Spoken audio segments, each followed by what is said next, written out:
Anil, you were speaking at the conference this year. Can you summarise what you were talking about? Yes, I was asked to kind of set the context for what will it take to build a European-based battery value chain. So that was the topic of my keynote speech, and I'm pleased that I was able to do that, and even more pleased with number of questions we got from the audience. What do you think is needed to support further development of a European-based battery supply chain? Well, that really goes to the heart of my keynote speech. Let me kind of put it in two parts. First is I articulated there is a gap between the policy and the industry. And then I went on to say how we can build the value chain. So first about the gap. The European regulations are kicking in a serious terms with penalties for cars from 2021.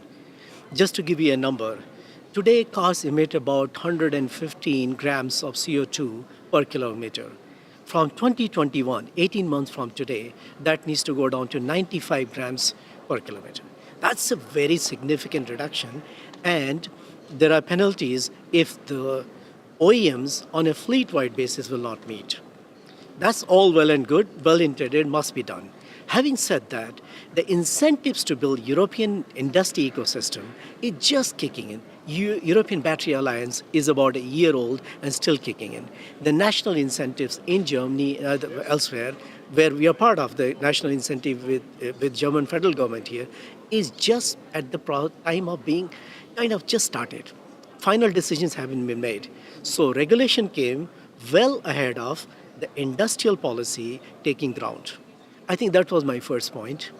Second point I made, long term, it's not about incentive, it's about building a sustainable industry. And that can only be done when you build predictable demand. We all can talk about China, fair enough. China had the foresight, I give them a lot of credit, for building a domestic demand 8 to 10 years ahead of when the industry is not at scale. So I think that's the second bit which is missing. Why we believe we can build a competitive European-based battery industry is because 70% of lithium cells is chemicals. And we have the world-leading chemical companies in Europe. Umico, Solvay, BASF, Arkema, and I can go on. We have the know-how to design cells, Leclanche, Varta, Saft. We have the technology and know-how to build that. What we lack is the scale. Now, seriously, there are incentives which are now kicking in from European Union and from European countries. And I'm not saying incentives is the way to build industry long term. Incentives are like catalyst. It gets an industrial ecosystem in place.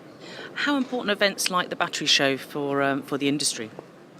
It is very important, although it takes a lot of effort and time to frankly come. But once you come here, you get all relevant people in one place. The OEMs, the suppliers, machine suppliers, chemical suppliers, all of them are here. In 2 days, you can accomplish a lot more than what you would do otherwise in multiple meetings. So you've probably answered this question anyway, but what are you hoping to achieve or what are you hoping to see over the next few days? Well, more customer meetings, more meeting with suppliers. That's what I'm hoping to achieve.